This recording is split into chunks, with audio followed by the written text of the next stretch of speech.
May, the Runaway Raft. It was a sunny day in May, and Stanley the stag beetle and Balthazar the bee were sitting quietly on the riverbank.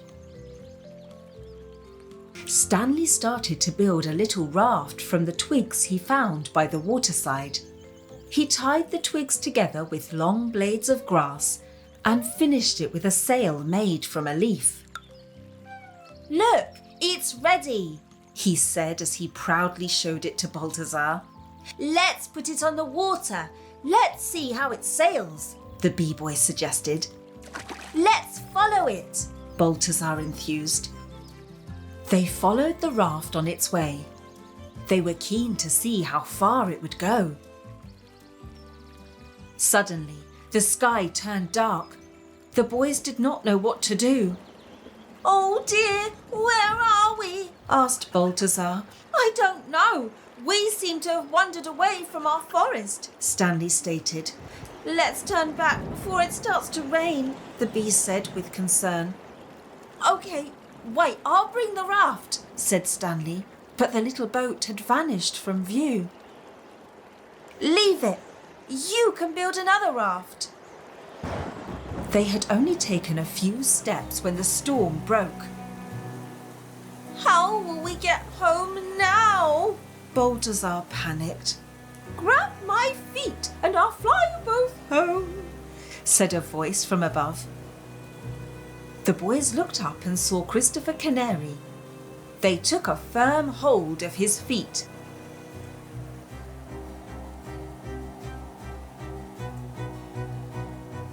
They were making very good progress until a sudden gust of wind blew Christopher off course.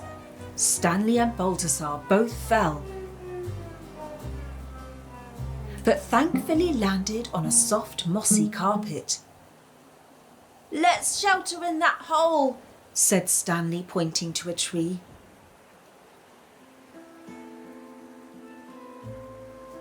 They waited and waited for the storm to pass, but slowly fell fast asleep.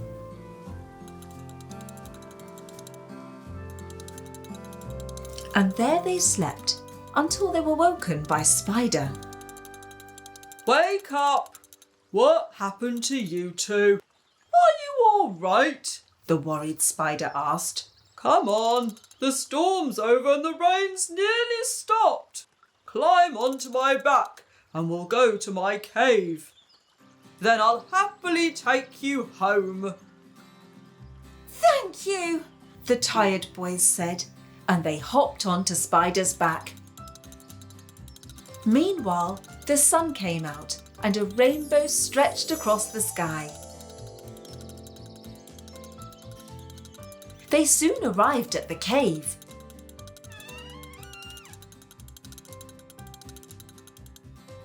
Spider gave them dry towels and treated them to a snack of wafer biscuits and hot tea.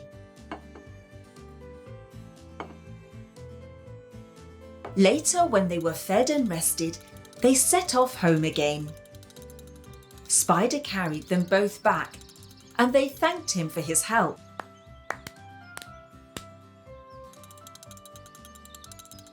The next morning, Christopher the Canary tapped on Stanley's window.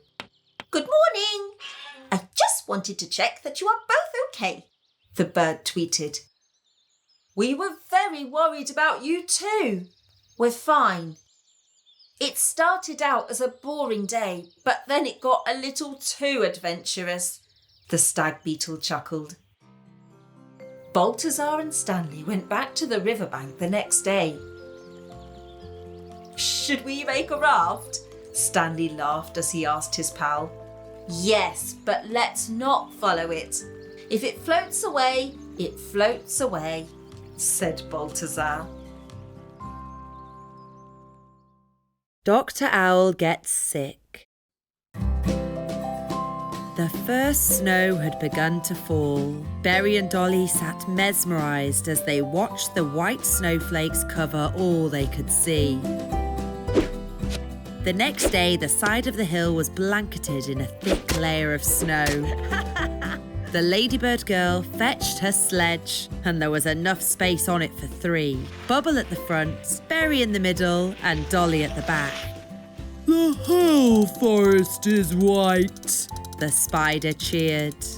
The lake soon froze over in the chilly temperatures. The little friends had lots of fun skating on the ice. Bubble, don't chew the icicles, Dolly shouted to the baby beetle, but Bubble's mind was elsewhere. Come, let's build a snowman, the snail boy said, but Bubble was not in a good mood. I've got a sore throat, Berry. We'll build a snowman another time, okay? Berry called Dr. Owl to come and take a look at Bubble. Open wide, the old owl instructed his patients. Oh, it's very red. You've got a very sore throat and you need to rest in bed for a couple of days. The little friends visited Bubble every day. Dolly even made him special tea. Flutter read Bubble stories. She put the book down when the baby beetle drifted off to sleep and carried on from the same place when he woke up again. A couple of days passed and Bubble was feeling much better. We can build that snowman now, Bubble said to Berry with a smile.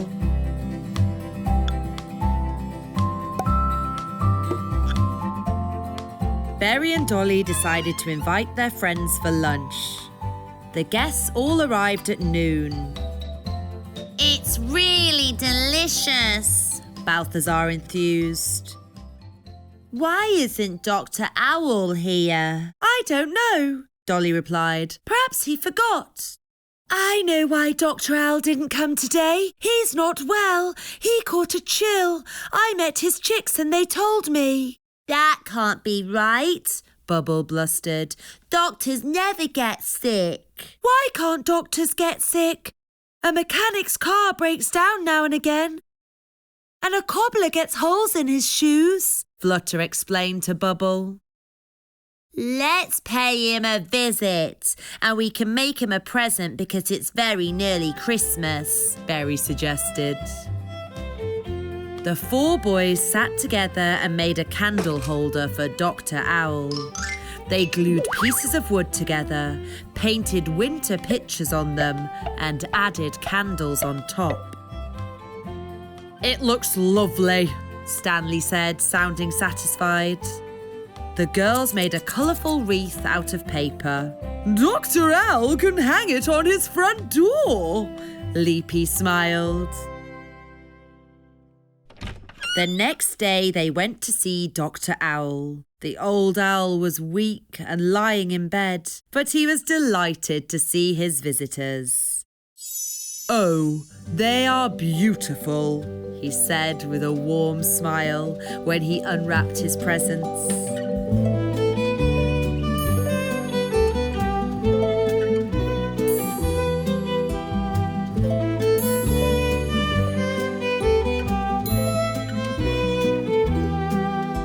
By the time Christmas Day came around, Dr. Owl was feeling much better. Mama Owl put biscuits and cordial on the table, and the owl chicks got out their favourite cards. They chatted and played together for a long time.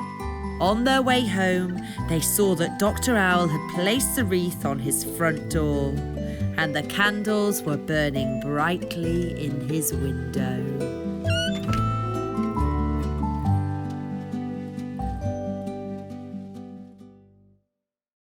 Easter eggs. Easter had arrived at last. Flutter the butterfly girl, Rosita the rose beetle, Leapy the grasshopper girl and Zephyr the dragonfly all gathered together at Dolly's house to paint eggs for Easter. How many eggs do we have to paint? Rosita asked. Now let's see, Berry is certain to come and visit tomorrow, but so is Balthazar, Stanley, Eddie, Bubble, Alfonso and Sam Snail. That means we need to paint 7 eggs each. We better get started.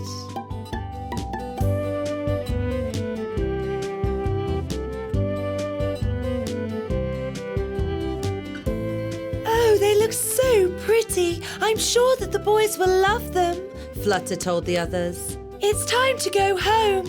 I've got to get up early tomorrow to make pancakes for the boys, Flutter said. I'm going to bake scones, Rosita said. And I'm going to make an apple strudel, Dolly added. All the girls got up bright and early the next morning.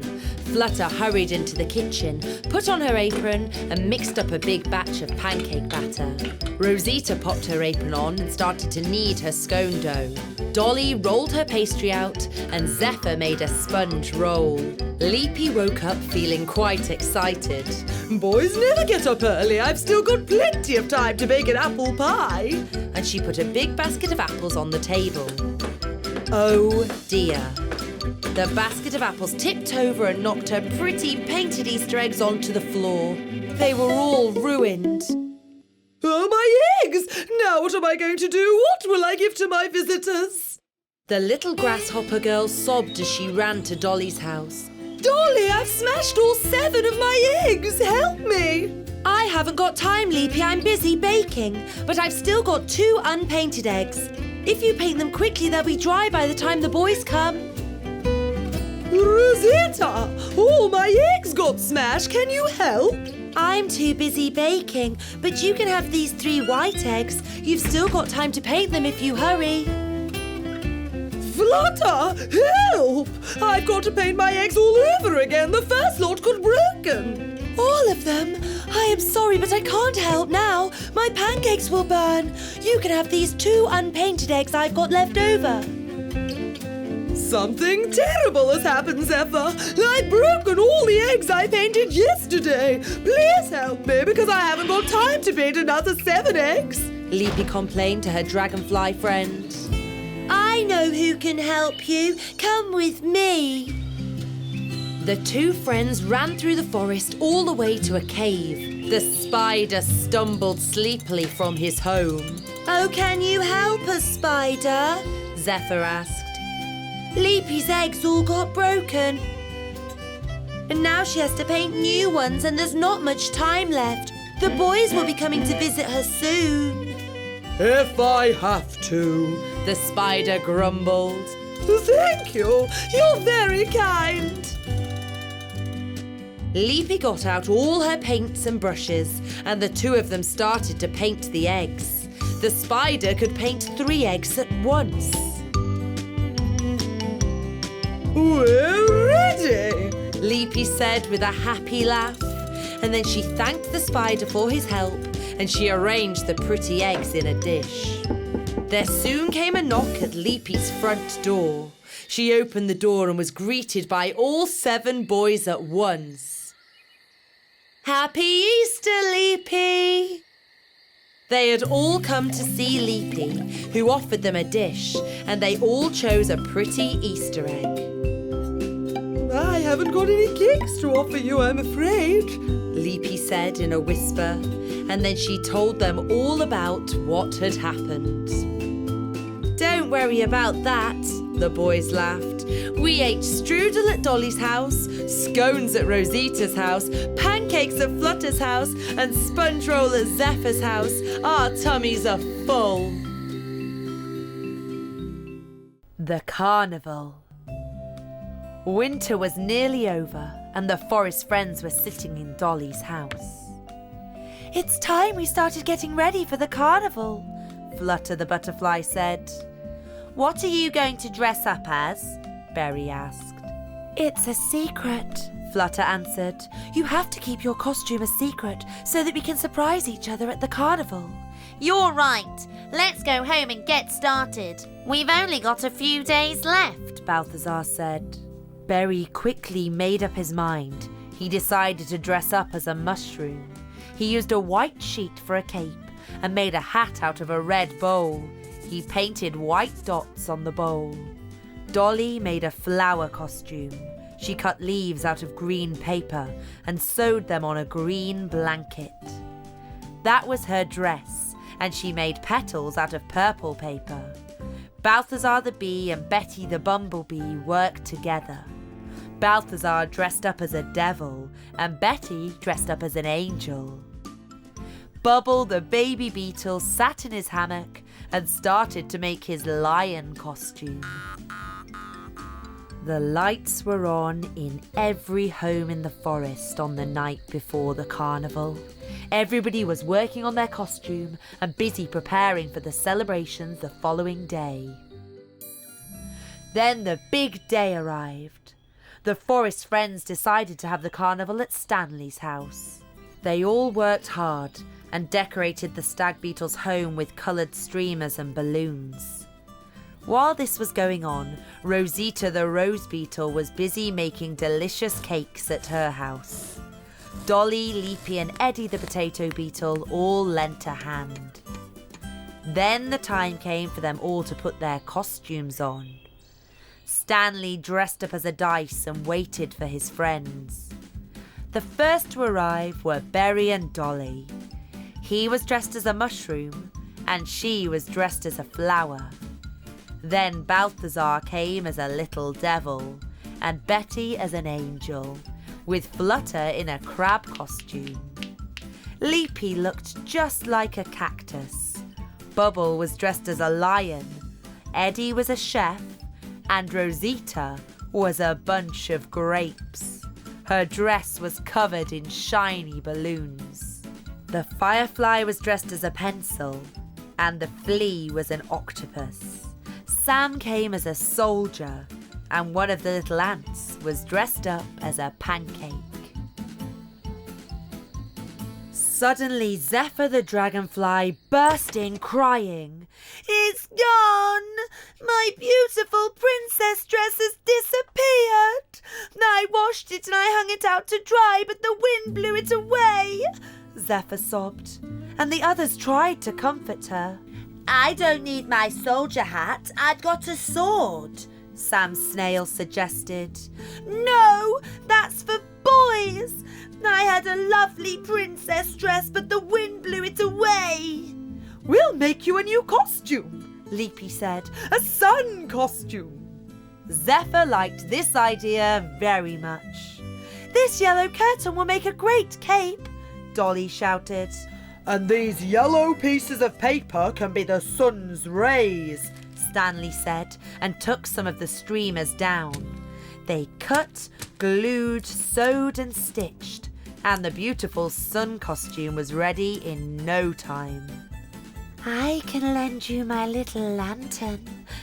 A pencil doesn't really need a lantern," laughed the firefly. "Thank you," Zephyr said. She was so happy she blushed. The forest friends danced and sung all night and agreed Zephyr had the most special costume of all. As what could be more special than a sun that shone at night?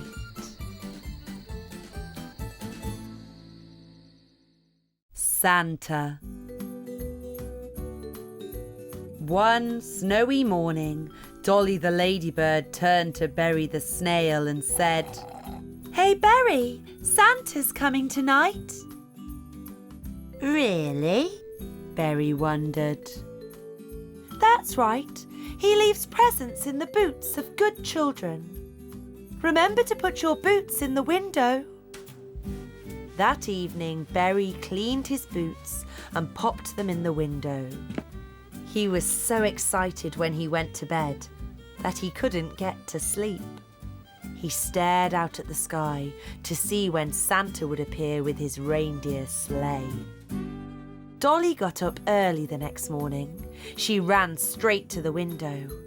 Her boots were packed with presents, colouring pencils and a big red apple.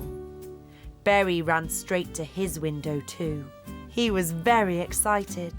He couldn't wait to see what Santa had brought him. But oh dear, his little boots were empty. Berry was so upset that he didn't see the huge red parcel in the other window. He looked inside his boots again and again. He shook them upside down, but there was nothing in them. He was so sad that he decided to run away. "Santa didn't bring me anything. but I've been such a good little snail," he cried. Dolly went over to Berry's house. "Hello! Look what I got from Santa!" Dolly started to worry. She knocked and knocked, but Berry didn't open the door. "Where's Berry gone? I have to find him." Stanley the stag beetle, Balthazar the bee and Flutter the butterfly went with her. Berry? Berry! Berry! Berry! Berry!